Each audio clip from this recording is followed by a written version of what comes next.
Thank you very much for joining us here today. My name is Rick Smith. I'm Executive Director of Environmental Defense. I'm only one of your hosts for the evening. We're very, very pleased to be co-sponsoring tonight with our colleagues from the Canadian Environmental Law Association and with EcoJustice. And you'll be hearing from those folks a little bit later on. But our three organizations are very pleased to be hosting you here this evening for this, we think, a very critical discussion about the need for anti-SLAPP legislation here in Ontario. Because we're going to be using this acronym relentlessly throughout the evening, let me just, at the outset, spell it out. We're here to talk about strategic lawsuits against public participation, SLAPPs, something that we think is a real scourge on democracy in this province and in other provinces, and something that's affecting citizens and environmental organizations and moms and dads right across this province and across this country who are simply trying to engage with public processes that are allegedly open to them and that our governments encourage us to engage with. We're, together with CELA and EcoJustice, we're really interested in building a conversation, a movement of people who agree that in order for Ontarians to enjoy freedom of expression and for the government to benefit from citizens' input in issues of public interest, that we need anti-SLAPP legislation. Anyone who's been slapped understands how important this is, and like many of you, I mean, there's many friends in the audience this evening, and I know that many of you have been slapped or know people who have been slapped and who have felt that chill in terms of your ability to participate. And I look forward to having a conversation not just amongst the people up here this evening, but with the many experts that we have in the audience tonight. There's really a consensus growing across this country that anti-SLAPP legislation is necessary. From Quebec to British Columbia and points in between, people are feeling the chill of lawsuits and asking for protection. I thought you'd be interested to know that we have a colleague from Quebec here this evening who you're going to be hearing from shortly about their experience in Quebec. And last week, an NFB film called Citizens Slapped was actually screened in Quebec to explore the question, and I'm quoting from the introduction to the film here. In this age of freely available information, social media networks, and the explosion of participatory web platforms, are we really in a position to celebrate the demise of censorship and the victory of free speech? How can there be freedom of speech when the legal system is penalizing activism and social media? And the screening event last week took a critical look at the problem of gag orders and slaps in Quebec and New Brunswick and British Columbia, really a pan-Canadian perspective. And the film is being translated now, and we're very much hoping to screen it in Toronto in the near future. So we've got a full agenda for you this evening. We've got feel free at any time to avail yourself of the snacks and delicious things. There's a table here, a table there. There's a juice bar, a mineral water bar in the corner over there that's well stocked for you this evening.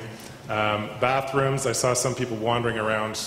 Actually, I'll confess it was me wandering around, puzzled where the bathroom was earlier. It's right through that door over there. So just make your, on behalf of the Law Society, I'll say make yourself at home. And there's a couple of thank yous that I wanted to say off the top before running down the evening for you. Thank you right off the bat to my colleague Claire Malcolmson for really getting this event together this evening. To Clayton Ruby and Harvey Kishore in particular for joining us tonight and sharing their stories and thoughts, their real-world experience in terms of SLAPP suits. You'll be hearing from both of those. You'll be pleased that the Law Society of Upper Canada gave us very friendly rates this evening. We're welcoming into this convocation hall. The foundations, our work to secure Anti-SLAPP Protection Ontario is funded by a variety of very generous foundations, and I want to thank them this evening. The Ivy Foundation, the EJLB Foundation, the McLean Foundation, the Metcalf Foundation, and the Salamander Foundation. Thank you to them for really taking the leadership to underline the seriousness of this problem. We have a few MPPs and legislative officers here this evening. Peter Tabuns. Peter, I don't know if you can wave. The NDP environment critic, thank you very much. Gilles Bisson will be here at some point this evening. France Gélinas will also be here with us. Megan McIver from David Orazzetti's office is also going to be here this evening. Gord Miller, the Environmental Commissioner of Ontario, is in the audience. Gord, thank you for being here. And we've got many other community leaders and lawyers and others in the audience that I know will be having a great discussion here this evening.